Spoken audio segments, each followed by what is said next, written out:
आज हम बात करेंगे exam preparation talc B1 speaking की। स्पीकिंग का एग्ज़ाम है आपका नियर फ्यूचर में, और टेल्क एग्ज़ाम है, आप सेंटर पे एग्ज़ाम देने जाओगे, ऑनलाइन एग्ज़ाम होता है।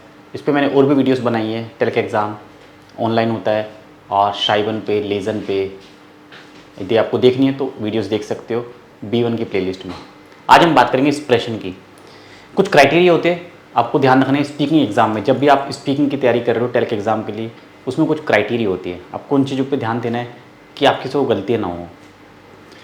Ausdrucksfähigkeit, सबसे पहले जो भी क्वेश्चन हुआ है, कोई भी टाइल है 1 2 3, आपको अपना एक्सप्रेशन, अपने जो व्यूज़ हैं वो बहुत क्लियरली रख लें। Means you have to hit the point. बातों को घुमाना नहीं है, जो पूछा जाए उतना ही जवाब देना है। एक्स्ट्रा ज़्यादा देना नहीं है और ना ही ज़्यादा कम देना, टू द पॉइंट देना है।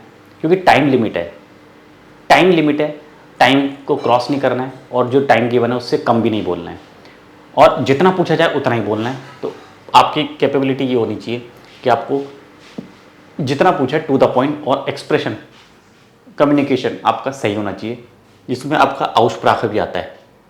मतलब आपकी प्रोनाउंसिएशन, वर्ड्स को सही से प्रोनाउंस करना है, गलत नहीं करना है। एक्सेंट की बात नहीं कर रहा हूँ मैं, प्रोनाउंसिएशन बिल्कुल करेक्ट होनी चाहिए। ओके, एक्सेंट तो सबका अलग ही होता है, लेकिन प्रोनाउंसिएशन, एक वर्ड को कैसे प्रोनाउंस करने से, ए को आ बोलते हैं, वी को एफ की साउंड आती है, जे में वाई की साउंड आती है, ये गलतियाँ नहीं करनी। ओके, फेहिशकाइट, फेहिशकाइट, अनमेल्डुंग, बेवेrbung, schriftliche Prüfung, okay, Meinung äußern, dazu sagen, okay, in die Bank gehen, schreiben, eine Prüfung ablegen, sich wohlfühlen। Simple words में बोलना है, बट अपनी प्रोनाउंसिएशन को ठीक रखना है। दूसरा फॉर्मल है रिस्टिशकाइट, आपको ध्यान रखना है, दो या जी फॉर्म में एक ही फॉर्म यूज़ करोगे, ऐसे नहीं दोनों मिक्स कर दोगे। यदि आप पार्टनर के साथ बात कर रहे हो तो फॉर्म मिक्स नहीं करनी है, या तो दो फॉर्म यूज़ करोगे या फिर जी फॉर्म यूज़ करोगे, दोनों मिक्स नहीं करना है। जैसे हेलो वी गेट्स, on then you will ask okay विसन जी वी आर ऑर्गेनाइजिeren eine पार्टी।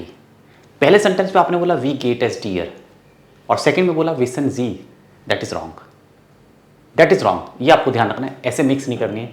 आपको या तो जी फॉर्म या फिर दो फॉर्म, एक ही फॉर्म थ्रू आउट शुरू से एंड तक यूज़ करनी है। ये बहुत कॉमन मिस्टेक है, इसको ध्यान रखोगे, ये आपको नहीं करनी।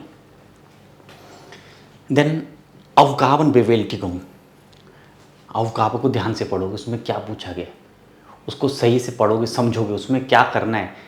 टाइल 2 में एक पिक्चर होती है, उस पर बेस्ड एक टेक्स्ट होता है, टेक्स्ट पढ़ के आपको अपने वर्ड्स में अपना ओपिनियन देना है, और जो टॉप टेक्स्ट का जो थीम है उस थीम से रिलेटेड एंड में आपको अपनी माइनिंग देनी है, पार्टनर की जो माइनिंग है उस पर रिएक्शन देना है।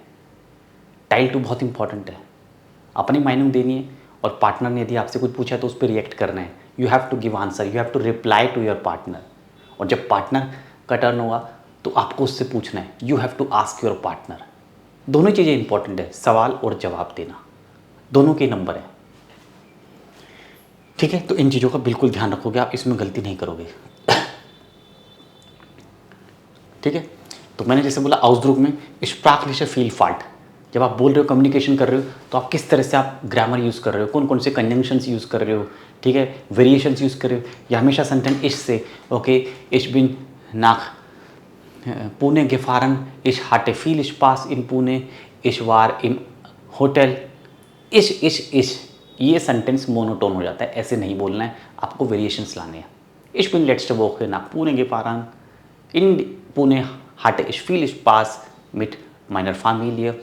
Wir sind in einem Hotel übernachtet oder geblieben. Das Hotel war wunderbar, aber फिर इस तरह से आपको कॉन्ट्रडिक्शन में भी बोलना है। ओके, इंग्रोसन und ganzen angemessen, आपको लास्ट में कंक्लूड जरूर करना है अपनी, अगर आप किसी बात पे बोल रहे हो, अगर आप अपना यहाँ पे टाइल 2 में अगर आप किसी थीम है, सपोज गेल्ड स्पारन सी गेल्ड oder nicht, wie viel Geld verdienen Sie, wie viel Geld sparen Sie pro Monat। तो एंड में कंक्लूड करना है, meiner Meinung nach ist Geld wichtig für uns im Leben, ohne Geld finde ich das Leben sehr schwierig। I find Geld is important, money is important for us in life, and without money I find the life very difficult। इस तरह से आपको conclude करना है कि पैसे की अहमियत क्या है, पैसे की इंपॉर्टेंस क्या है, लास्ट में एक लाइन में, 2 लाइन में सेंटेंस को कंक्लूड करोगे, एंड तक पहुंचाओगे, ये बहुत ज़रूरी है।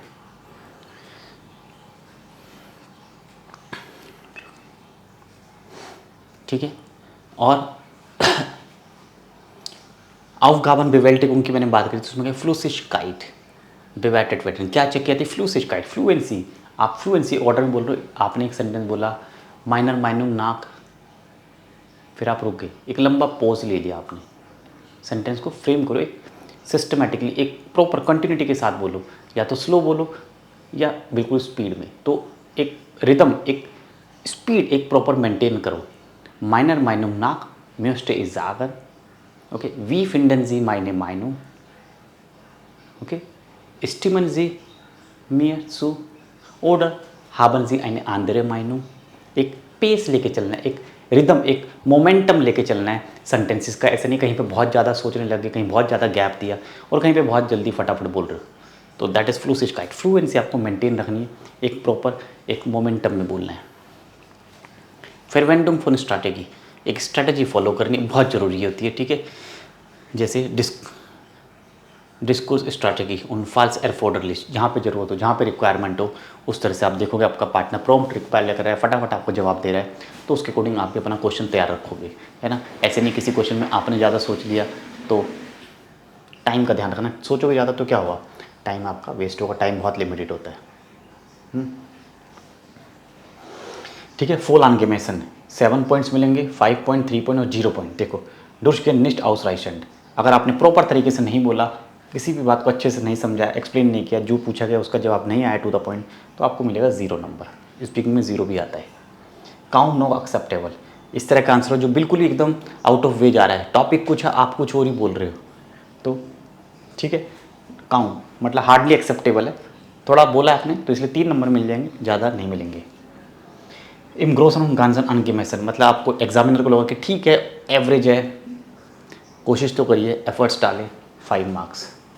और फुल अनगिमेसन फुली एक्सेप्टेड, ठीक है, फुली मेजर्ड, अच्छे से आपको मेजर किया गया, एग्जामिनर ने अच्छे से आपको देखा है, हाँ सही बोले, उनकी नज़रों में, उनकी क्राइटेरिया पे आप खरे उतरे हो, उनकी एक्सपेक्टेशन के अकॉर्डिंग आपने बोला है। जो B1 लेवल टिल के एग्ज़ाम का जो एक प्रॉपर एक जो रूल्स है, जो अनवाइजिंग जो इंस्ट्रक्शंस है, उनको फॉलो करते हुए आपने स्पीकिंग करी है, tile 1, tile 2, tile 3 with in the time limit, और स्ट्रक्चर को, रेडिमेटल्स को B1 लेवल के अकॉर्डिंग बोला है, तो आपको 7 पॉइंट्स मिल जाएंगे।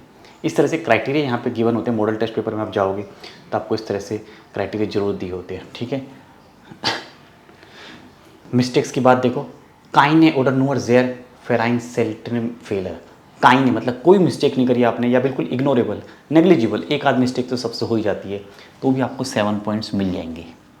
वेनिगे फेलर, लेस फेलर, डी डी विर्क फेरवर्कलिशुम डेयर रेड एब्जिस्ट आवर निस्ट बिहाइंड द रेगलिस्ट, ठीक है। वेनिगे फेलर, मिस्टेक्स कम करिए, इतनी कम है कि उससे आपकी स्पीकिंग पे, आपके जो पेपर में जो क्वेश्चन है उस पर कोई फ़र्क नहीं पड़ा है, ओके। एरहेबलिश, ओके, बे आइन टेस्टिगन, ठीक है, कोई ज़्यादा फर्क नहीं पड़ा, कोई ज़्यादा इम्पैक्ट नहीं डाला है आपकी स्पीकिंग एग्ज़ाम पे, तो आपको 5 मार्क्स मिल जाएंगे। मतलब करी है लेकिन कोई ज़्यादा फर्क नहीं आया है। फीले फेलर, बहुत सारी मिस्टेक्स करी आपने, फिर भी 3 नंबर दे देंगे एग्जामिनर।